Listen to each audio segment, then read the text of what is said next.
Hello दोस्तों, उत्कृष्ट परिवार में आप सभी का दिल खोलकर हार्दिक स्वागत है, अभिनंदन है। मैं प्रशांत चौधरी आज आपके बीच मैथ का एक टॉपिक नंबर सिस्टम लेकर आया हूं और जो कंपटीशन एग्जाम के लिए अत्यंत महत्वपूर्ण है, क्योंकि इसी टॉपिक से ज्यादातर क्वेश्चन पूछे जाते हैं। लगभग हर पेपर में 2 से 3 क्वेश्चन इससे नंबर सिस्टम से आते ही आते हैं और इसको मैं बेसिक से लेकर चलूंगा, कतई जीरो के साथ, और जीरो से लेकर एडवांस तक चलेंगे। जो कतई शुरू से बच्चा सीखना चाहता है उसके लिए ये हेल्पफुल रहेगी, और जो तैयारी में लगा हुआ है उसके लिए भी ये हेल्पफुल रहेगी। तो दोस्तों, मैं आज आपको नंबर सिस्टम में जो संख्याएं होती हैं उनके बारे में बताऊंगा, किस प्रकार की संख्याएं होती हैं। तो दोस्तों, संख्याएं जो होती हैं सबसे पहले आती है प्राकृतिक संख्याएं।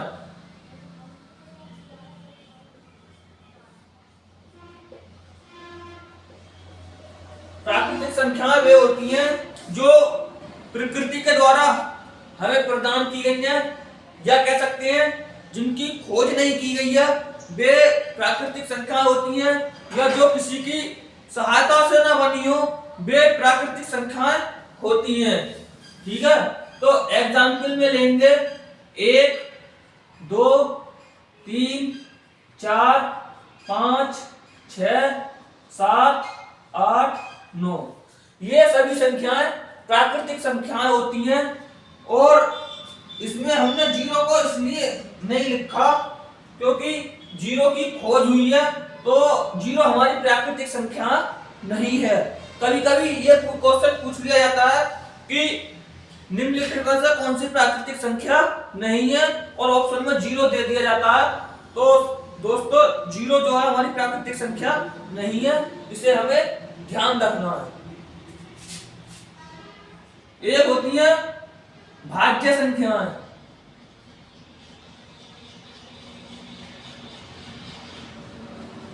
भाज्य संख्याएं वे संख्याएं होती हैं जो किसी न किसी संख्या से कट जाएं, या कह सकते हैं जिसके 2 से अधिक फैक्टर हो जाएं, वो भाज्य संख्याएं होती हैं। एग्जाम्पल लेंगे एग्जाम्पल में है 4, 6,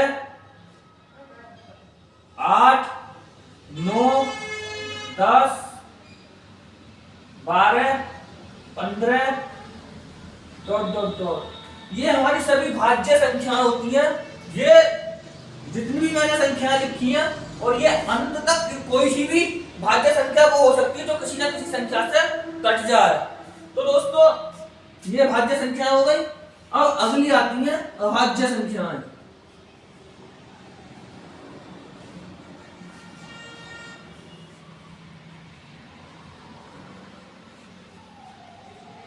अभाज्य संख्याएं वे संख्याएं होती हैं जो किसी भी संख्या से ना कटे, सिर्फ अपने आप से कटे या एक से कटे, या कह सकते हैं जिसके मैक्सिमम या मिनिमम 2 फैक्टर होने चाहिए, वो हमारी अभाज्य संख्याएं होती हैं। एग्जाम्पल में लिखेंगे 2, 3, 5, 7, 11, 13, 17, ... आगे कोई ऐसी संख्या हो सकती है जो किसी से भी ना कटे, सिर्फ अपने आप से कटे। दोस्तों, अब यहां पर मैंने एक को यहां भी नहीं लिखा और इसमें भी नहीं लिखा। तो दोस्तों, ना तो एक भाज्य संख्या है और ना ही एक अभाज्य संख्या है। क्यों? क्योंकि दोस्तों, एक का सिर्फ एक ही फैक्टर है, वो सिर्फ एक। इसके 2 फैक्टर हैं और इसमें प्रत्येक संख्या के 2 से अधिक फैक्टर हैं, लेकिन एक का केवल एक ही फैक्टर है। तो एक को ना तो भाज्य संख्याओं में लिखा गया है, ना ही अभाज्य संख्याओं में लिखा गया है। ठीक है दोस्तों, अगला है सम संख्याएं।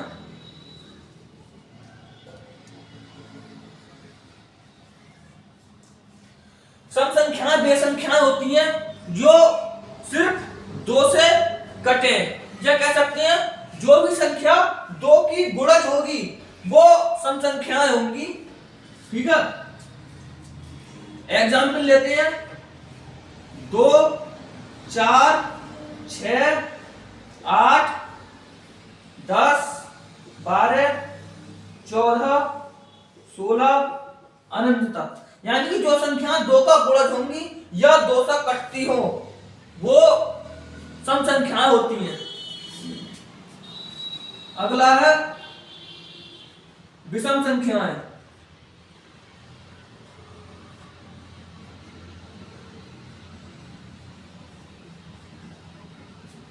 विषम संख्याएं वे संख्याएं होती हैं जो 2 की गुणज ना हो, या कह सकते हैं जो 2 से ना कटती हो वो विषम संख्या होती है। तो इसके एग्जाम्पल है 1, 3, 5, 7, 9, 11, 13, 15, 17। ये हमारी विषम संख्याएं हैं दोस्तों। इसके बाद आ जाती हैं पूर्णांक संख्याएं। तो पूर्णांक संख्या वे संख्या, अभी बताएंगे पूर्णांक संख्या क्या होती है। पूर्णांक संख्या है, अपूर्णांक संख्या है, इनके बारे में हम डिस्कस करेंगे।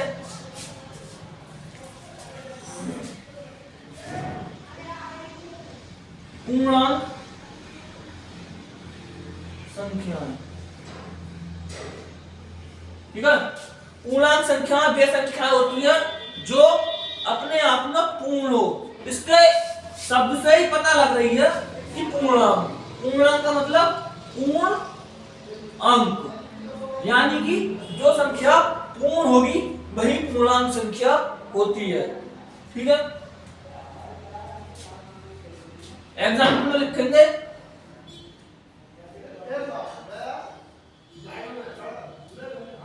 1, 5, 7, 1, 2, 3, 4, 5 अनंत तक कोई भी संख्या हो सकती है पूर्णांक। और ये माइनस में भी हो सकती है, 0 भी हो सकती है, माइनस में भी हो सकती है, -1, -2, -3, -4। ये हमारी सभी की सभी पूर्णांक है, यानी कि अपने आप में पूर्ण होनी चाहिए, कोई सारी हमारी पूर्णांक संख्या होती है। एक होती है पूर्णांक संख्याएं।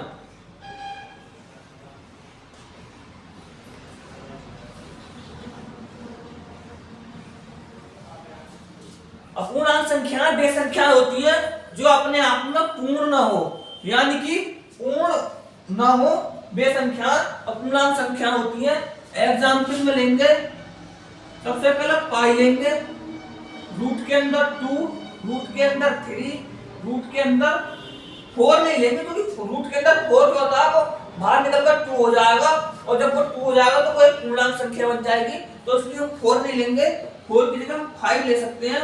रूट के अंदर 6, यानी कि जो वर्गमूल नहीं होगी उस संख्या को हम रूट के अंदर नहीं लेंगे, और क्योंकि वो अंदर रूट से बाहर निकल कर आएगी तो वो हमारी पूर्ण संख्या बन जाएगी। तो जो अंडर रूट में हो वो संख्या, और एक पाई, ये हमारी अपूर्णांक संख्या है। दोस्तों पाई के बारे में पूछ लिया था कि पाई पूर्णांक है या अपूर्णांक, तो दोस्तों ये याद रखना कि पाई अपूर्णांक संख्या है। अगला है परिमेय संख्या।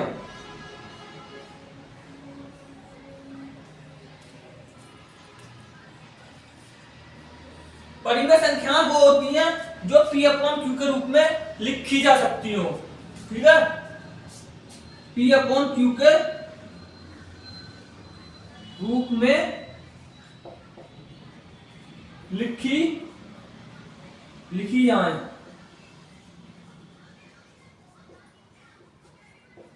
एग्जाम्पल लेंगे इसका, एग्जाम्पल है 4/3, 5/4, 2/3, 2/5। ये हमारी परिमेय संख्याएं हैं। अपरिमेय संख्याएं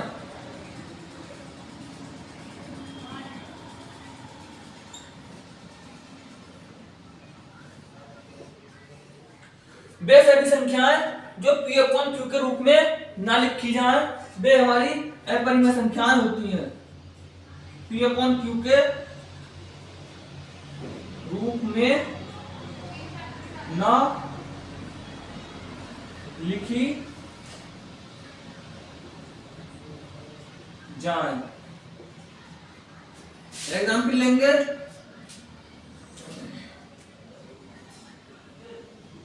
पाई √2/7 √3/2 ... ये हमारी अपरिमेय संख्याएं है। आगे बात करेंगे धनात्मक और ऋणात्मक संख्याओं के बारे में।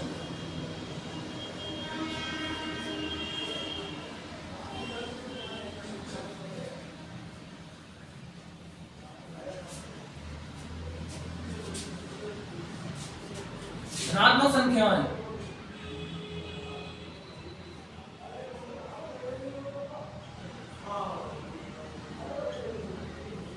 धनात्मक संख्याएं वे वो संख्याएं होती हैं जो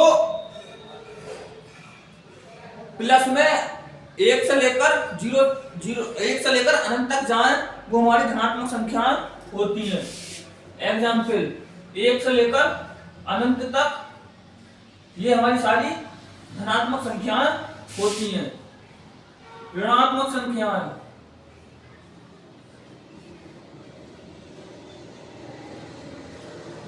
ऋणात्मक संख्याएं वे संख्याएं होती हैं जो माइनस में 1 से लेकर अनंत तक जाए। कोई भी संख्या माइनस में 1 हो सकती है, कि -1, -2, -10, -15, -18 और अनंत तक कोई भी संख्या माइनस में जो होगी वो हमारी ऋणात्मक संख्याएं कहलाएंगी। -1, -2, -3, -4, -5 अनंत तक ये हमारी ऋणात्मक संख्याएं होती हैं। अब इसके बाद हमने लगभग ज्यादातर सभी संख्या के बारे में डिस्कस कर लिया है। अब हम जो विभाजिता का नियम होते हैं कि 2 से विभाजिता का क्या नियम है, 3 से विभाजिता का क्या नियम है, 4 से विभाजिता का क्या नियम है, 5 से, 6 से, 7 का नहीं होता, 7 से हम डिवाइड करके देखेंगे, 8 का, 9 का, 10 का, 11 का, ये सभी नियम हम बताएंगे आपको कि इसका नियम कौन सा होता है। अगला टॉपिक विभाजिता का नियम।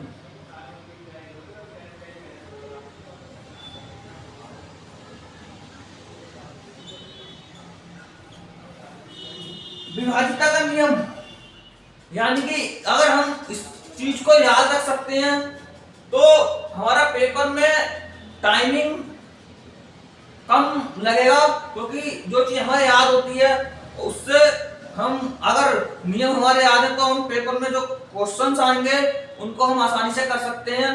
तो इसलिए आपको ये विभाजिता के नियम याद करने पड़ेंगे जिससे आपको पेपर में कोई दिक्कत नहीं आए। तो सबसे पहले 2 का विभाजिता का नियम।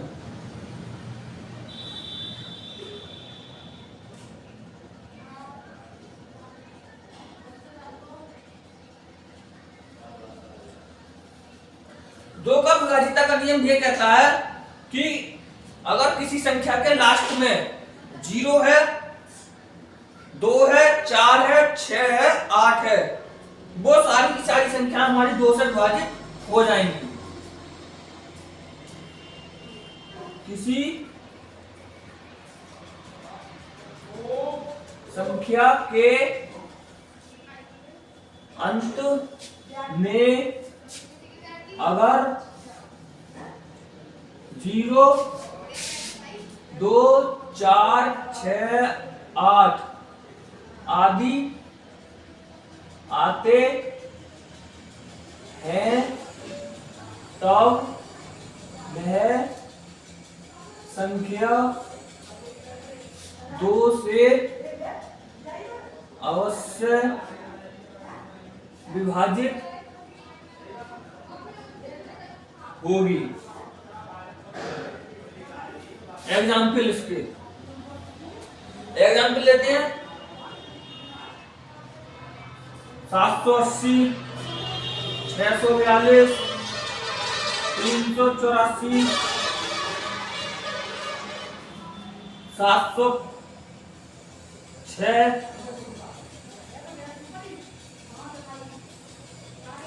128। इन सभी संख्याओं के अंत में देखते हैं कि इसमें भी 0 है, ये भी 2 से विभाजित होगी, ये भी। यानी कि जिस संख्या के अंत में 0,000, 2,000, 4,000, 6,000 या 8,000, वो संख्या हमारी 2 से विभाजित होगी। अगला है 3 से विभाजिता का नियम।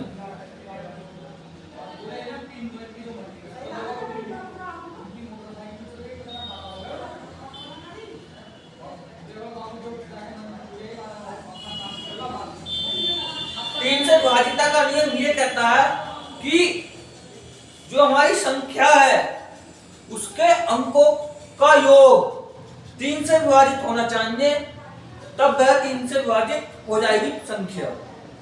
परिभाषा लिखते हैं, किसी संख्या के अंकों का योग 3 से विभाजित होना चाहिए, तभी वह 3 से विभाजित होगी संख्या। एग्जाम्पल लेते हैं। एग्जाम्पल में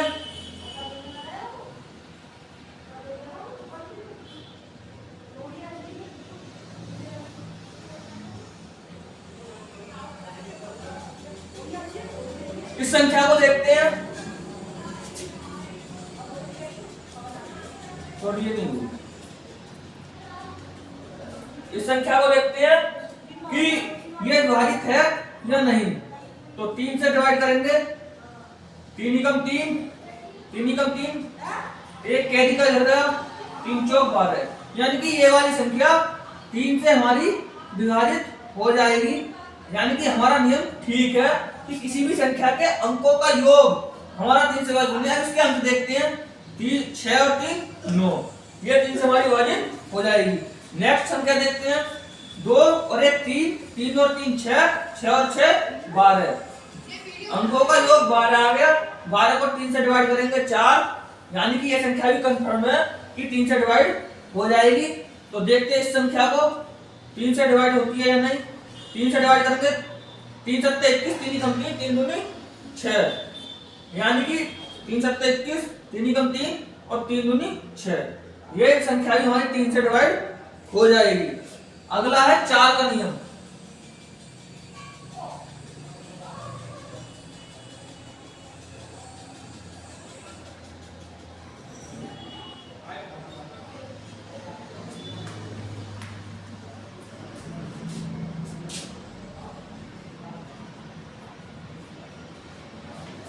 चार से विभाजिता का नियम ऊपर लिख लेता हूं क्योंकि नीचे दिखेगा ना।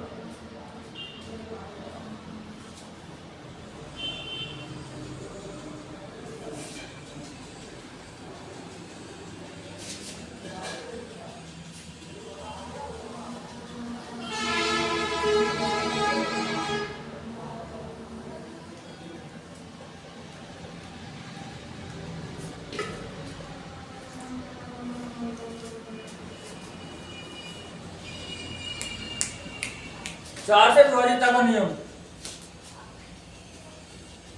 4 से विभाजिता का नियम ये कहता है कि किसी भी संख्या के लास्ट के 2 अंक हमारे 4 से विभाजित होने चाहिए, तब वह हमारी संख्या 4 से विभाजित है। किसी संख्या के अंत के 2 अंक 4 से विभाजित होने चाहिए। ठीक, अगर किसी संख्या के लास्ट के अंक 2 अंक 3 4 से विभाजित है, तब वह संख्या पूरी 4 से विभाजित हो जाएगी। एग्जाम्पल में